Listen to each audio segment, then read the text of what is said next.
hari kita masih belajar tema kita tentang hati, saudaraku. Sepanjang hari ini saya juga membicarakan topik yang sama, yaitu heart. Dan saya kasih judul di situ, bitter or better heart.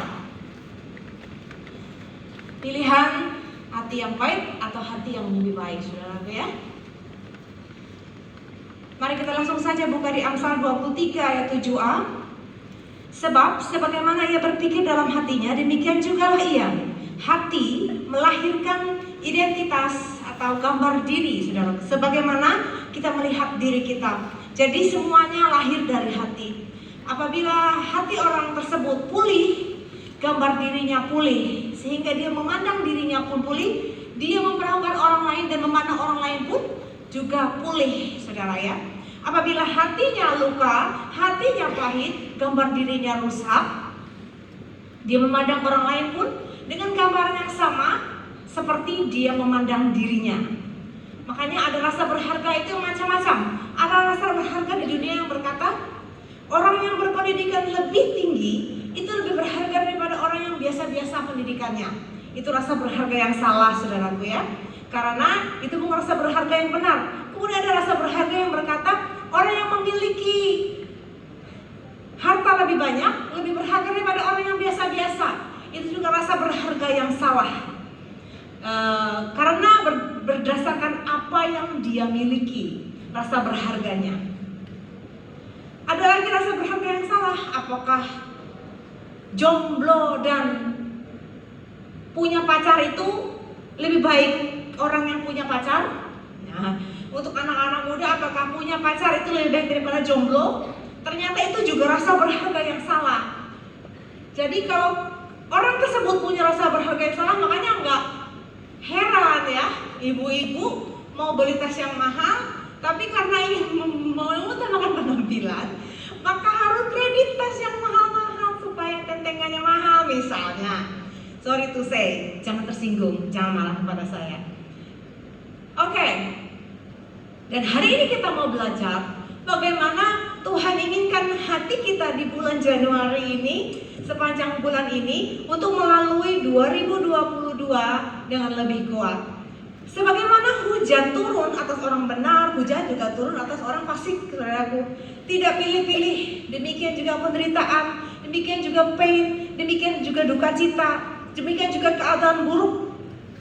Yang harus kita pilih, apa kita mau bitter atau kita mau better heart ya. Kita nggak tahu kemampuan kita, kekuatan kita. Apabila kita berhenti di kelemahan kita. Dan hari ini kita mau belajar jangan menyanyiakan waktu, jangan waste ya.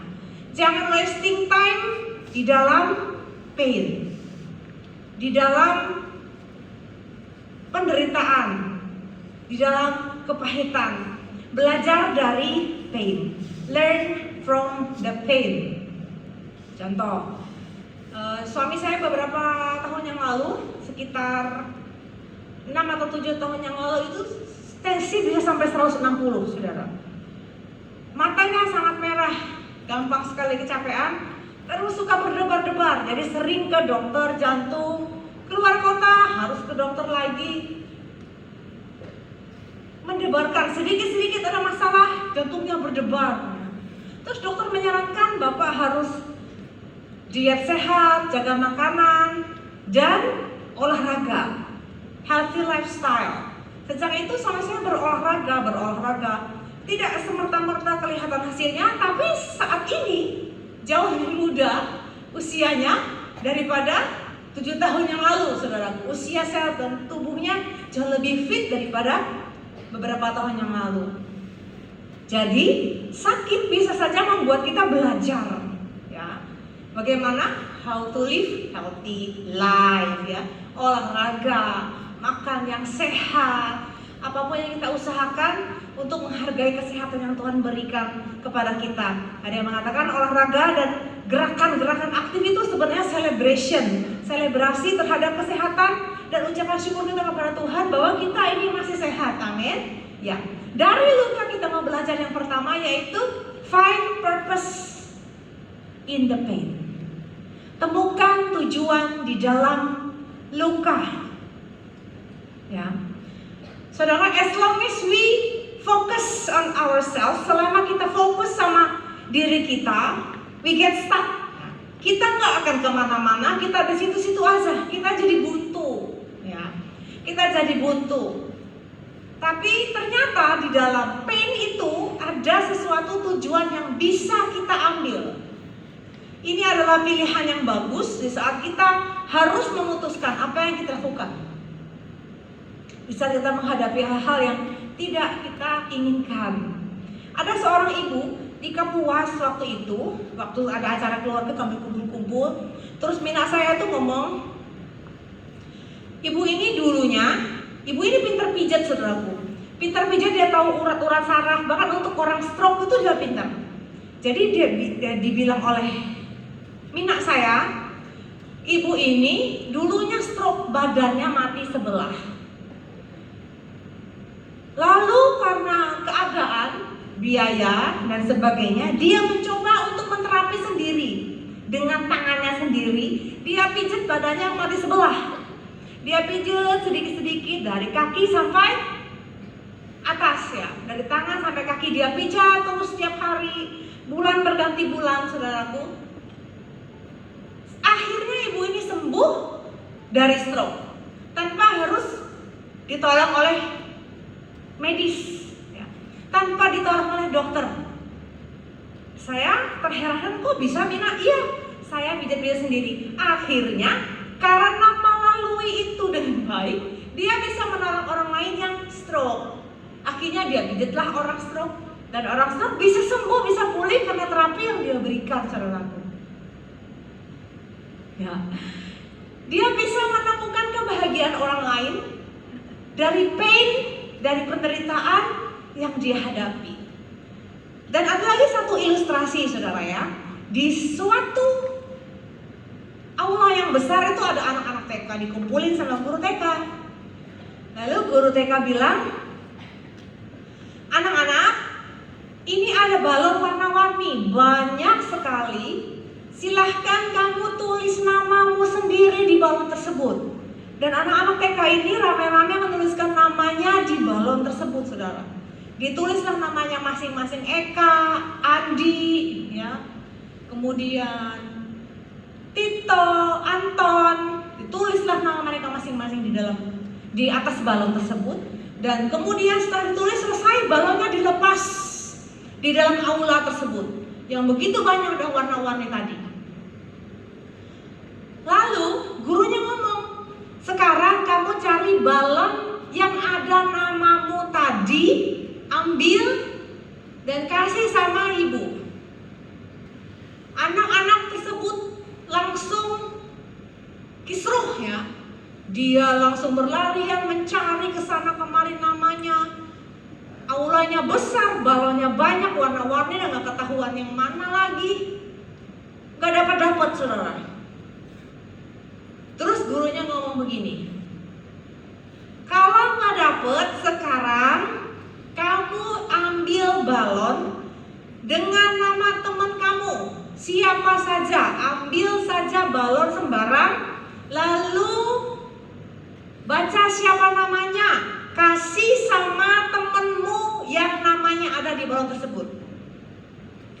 Setelah metodenya dirubah, akhirnya anak-anak ini ambil sembarang aja balon, dia ambil namanya, dapat satu nama misalnya Lia, datanglah Lia.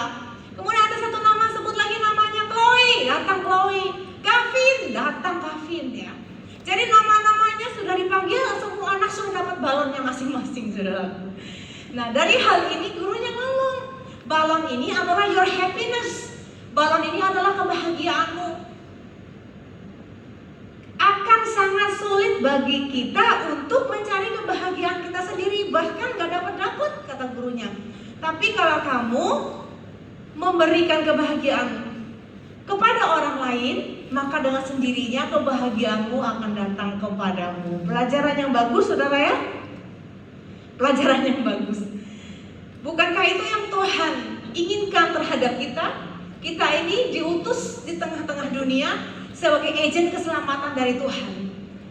Sementara kita sendiri juga tidak lepas dari masalah, kita tidak lepas dari pain. Tapi Tuhan mengajar kita harus punya purpose. Ya.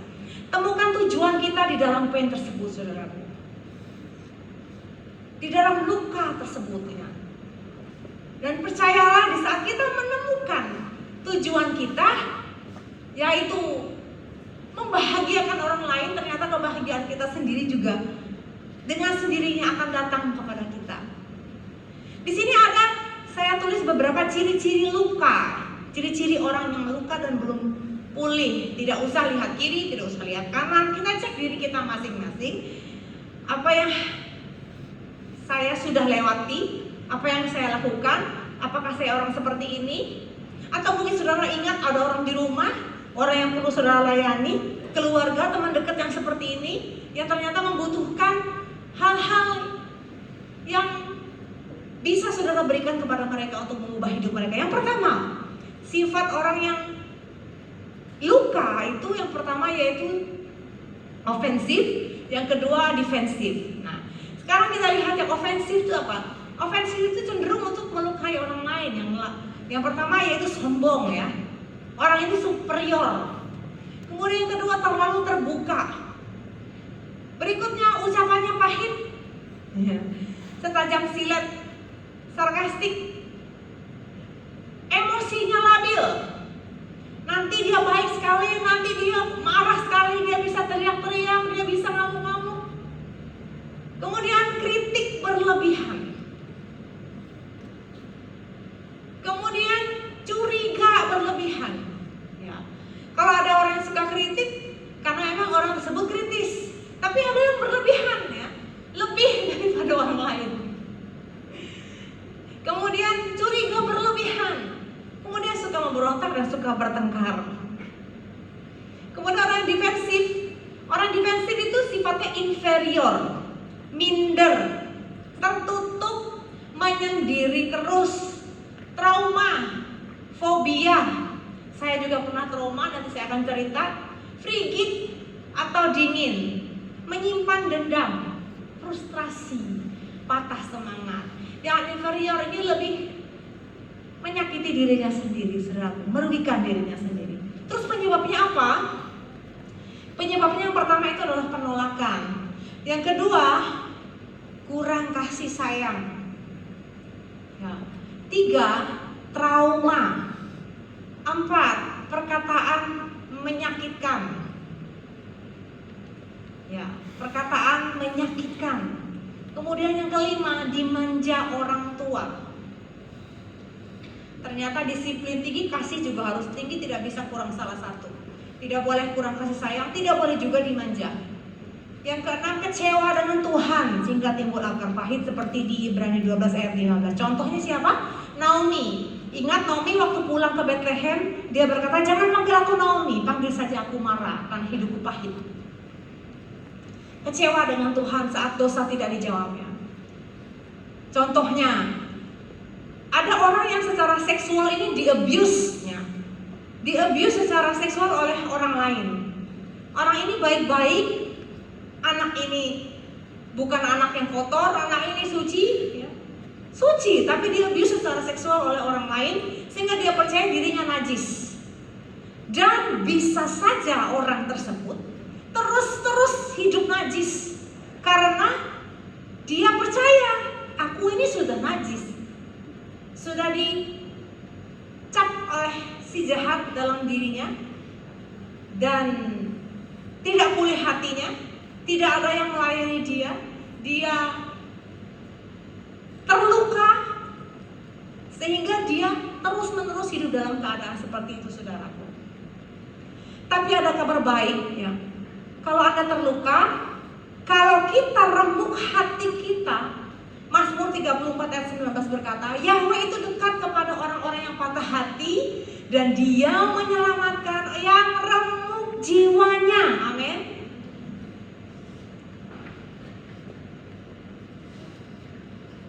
Dan kalau Tuhan mengizinkan, Dia tahu bagaimana caranya membuat hal-hal yang baik keluar dari hal-hal yang buruk tersebut. If God allows it, He knows how to bring good things out of it. Ya. Entah bagaimana caranya, Tuhan mengerjakannya seperti di Roma 8 ayat 28. Bahwa kita tahu sekarang Elohim turut bekerja dalam segala sesuatu untuk mendatangkan kebaikan. Amin. Dan apabila engkau sudah melaluinya, saudaraku, ternyata tujuannya adalah when you've been through something, kalau engkau sudah bisa melewatinya, engkau itu secara unik ya, memenuhi syarat untuk menolong orang lain yang mengalami hal yang sama. Amin. Ya, jangan stuck di situ, jangan berhenti di satu tempat itu sehingga engkau tidak tahu kekuatanmu ya. You don't know your own strength. Kalau kita fokus sama kelemahan kita, sama pain kita, engkau punya kualifikasi untuk menolong orang lain. Saat engkau punya masalah, apabila engkau merasa saya punya masalah dalam rumah tangga saya, dan engkau menang di tempat itu, saudara, dan engkau memiliki kualifikasi untuk menolong orang lain di masalah yang serupa. Amin. Miliki hati yang benar seperti itu, sehingga kita tahu tujuan hidup kita untuk membahagiakan orang lain, seperti ilustrasi balon ya, saudaraku, di poin pertama. Poin yang kedua, don't just go through but grow. Jangan hanya melaluinya, tetapi grow ya. Bertumbuhlah melalui hal-hal yang pahit tersebut. Di saat engkau dikecewakan, bertumbuhlah melalui hal-hal yang pahit tersebut. Di saat kita terluka, ternyata kita bisa bertumbuh. Bukan hanya bisa melaluinya, kita bisa bertumbuh loh. Yang pertama, engkau percaya. Sama-sama katakan dengan saya, percaya. Yang kedua, akui dan ampuni. Ini berat, tapi harus dikatakan dan dikerjakan. 1, 2, 3, akui dan ampuni. Akui dan ampuni. Ya, akui dan ampuni. Nggak bisa kita pura-pura, enggak kok, nggak ada apa-apa, baik-baik saja.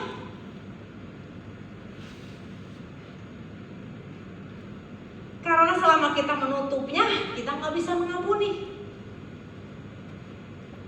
Luka harus diekspos, harus dibaikin, harus diobatin, dibersihkan, saudaraku. Begitu luka, robek, tidak dibaikin, tidak dibersihkan, tidak dibuka, ditutup terus, dibiarkan aja supaya orang nggak tahu, ya. Jadinya akan membusuk. Kemudian yang ketiga, jangan pertahankan status benar atau salah. Ya. Jangan pertahankan status benar atau salah. Tapi saya yang benar, dia yang salah. Seharusnya dia yang minta maaf. Saudaraku, Kristen Sul pernah khotbah, jangan taruh hati kita tempat yang terlalu tinggi, tapi tempatnya harus rendah-rendah saja, sehingga bila ada hal-hal yang lewat, hati kita nggak ketabrak. Ya. Kalau taruhnya terlalu tinggi, hatinya gampang ketabrak, rentan, terluka dan sakit. Betul? Beberapa waktu yang lalu Kristen Sul mengajarkan kita hal tersebut. Jangan pertahankan status benar atau salah. Kemudian yang terakhir, sadari bahwa kita sangat dikasihi oleh Tuhan. Tapi Bu, luka itu kan ada bekasnya dan tidak akan gampang hilang. Bahkan bekasnya itu malu-maluin, bahkan bisa diomongin oleh orang lain. Memang, apalagi kalau punya keloidnya, nggak mau buka bekas lukanya itu jadi hitam, jadi bentol, garisnya jadi muncul gitu ya. Bekas luka memang gak bisa hilang, saudaraku. Tapi bagaimana cara kita memandang bekas luka tersebut? Ya, bagaimana kita melihatnya in the right way, dengan cara yang benar. Jadi bekas luka itu ada dua. Bisa mengingatkan kita kepada pain. Betul? Ya. Tapi kita masih bisa memilih. Bekas luka tersebut mengingatkan kita kepada grace of God. Bekas luka tersebut bisa mengingatkan kita kepada anugerah Tuhan, bahwa kita sudah sembuh. Katakan amin. Ya. Kenapa harus malu? Kenapa harus kita tutup-tutupi? Kalau bahkan ada orang lain yang ngomongin kita, dia itu dulu gini-gini loh, dia itu dulu gitu-gitu, so what? I am a new creation now. Bilang keras-keras sama dia ya saudaraku. Bilang keras-keras sama orang yang tuduh-tuduh kita tentang siapa kita zaman dulu. Memangnya kenapa? Ini bekas luka aku dan aku bangga. Kasih lihat, ini bekas luka aku, bahwa ini anugerah Tuhan. Saya punya bekas luka di kaki saya sebelah kanan ini. Dan di bekas luka ini saya selalu bilang, itu tandanya kita punya nyawa sambungan dari Tuhan. Itu tanda bahwa kita tidak punya alasan untuk tidak melayani Tuhan. Saya dapat bekas luka ini 2006 Mei tanggal 5. Kami sekeluarga kecelakaan. Waktu itu kita masih di Cafe Boy, ya. Kami sekeluarga kecelakaan, saya harus masuk rumah sakit. Saya punya uang 200.000 saja dari kantong saudaraku. Di dalam tas saya itu cuma ada uang 200.000. Harus masuk rumah sakit 3 orang, ya. Karena satu keluarga dimasukin ruang VIP yang satu kamar, yang besar. 10 hari saya ada di sana. Somehow gimana caranya? Teman-teman datang jenguk, doain, teman-teman datang jenguk, doain, misionaris yang seminggu yang lalu berdoa untuk kami, menubuatkan hal-hal yang baik dan luar biasa. Kemudian misionaris dari Australia ini pergi pelayanan ke kampung, tiba-tiba dia dapat kabar kami kecelakaan, datang lagi, dia doain lagi saudaraku, dan kasih amplop. Semua teman-teman kasih berkat saudaraku. Kok bisa ya, seminggu yang lalu Tuhan kasih tahu sama saya bahwa Tuhan itu akan memberkati kami dan menolong kami, bahwa Tuhan itu menjanjikan hal yang indah atas kehidupan kami. Seminggu kemudian saya kecelakaan saudaraku, dan berakhir di rumah sakit. Saudara tahu, saya keluar dari rumah sakit 10 hari kemudian. Saya bisa bayar, waktu itu saya nggak punya asuransi apapun. Saya bisa bayar rumah sakit. Uang di tas saya itu jadi sangat penuh, ya. Uang di tas saya itu jadi sangat banyak, amplopnya banyak banget. Jadi masuk itu jadi penuh banget kayak orang kawinan, saudaraku. Saya bisa beli motor baru, saya bisa bayar rumah sakit, saya bisa masukin anak saya sekolah TK. Akhirnya suami saya waktu itu gereja ini masih bangun fondasi, bisa beli kayu galang untuk nambahin fondasi-fondasi karena waktu itu stok kayu galamnya kurang stoknya, dan suami saya bisa nabur. Bahkan saudara tahu, saya 5 bulan gak kerja karena saya 3 bulan harus pakai tongkat saudara. Dan sisa uang itu masih bisa saya tabung dong untuk hidup 5 bulan ke depan tanpa bekerja. Enak banget ya. Dan ada bekas luka di kaki saya yang mengingatkan saya bahwa ada grace, ada kasih karunia, ada anugerah Tuhan, bahwa saya sudah sembuh dan pulih. Haleluya. Beri kemuliaan untuk Tuhan. Kalau ada yang ngomongin kita, oh itu loh, dia itu loh, Yeri itu loh, dulunya bekas penyanyi kafe loh. Ada loh orang sotoy ngomong kayak gitu tentang saya, saudaraku. Jadi saya bilang, oh gitu ya, oh iya, bagus lah, so what? Kenapa gitu loh? Saya sekarang sudah pulih. Kalau iya, saya dulu memang penyanyi kafe, so what? Ya enggak, memang saya enggak penyanyi kafe dulunya, enggak. Bahkan ada yang bilang, itu Yeri itu dulu melahirkan anak loh sebelum menikah dengan Pak Thomas. Seandainya pun ada kata-kata yang difitnahkan kepada kita, why not? Gak apa-apa, biasa aja. Kalau memang saya punya scars itu, silahkan cari scarsnya.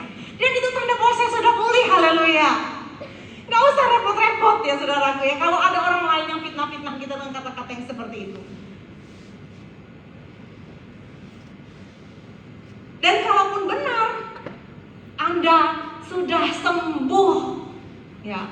Apabila Anda melihat luka masa lalu, Anda sudah sembuh, katakan, terima kasih Tuhan, saya sudah sembuh. Sama-sama katakan, terima kasih Tuhan, saya sudah sembuh. Mari saudara kita bangkit berdiri, teman-teman PA.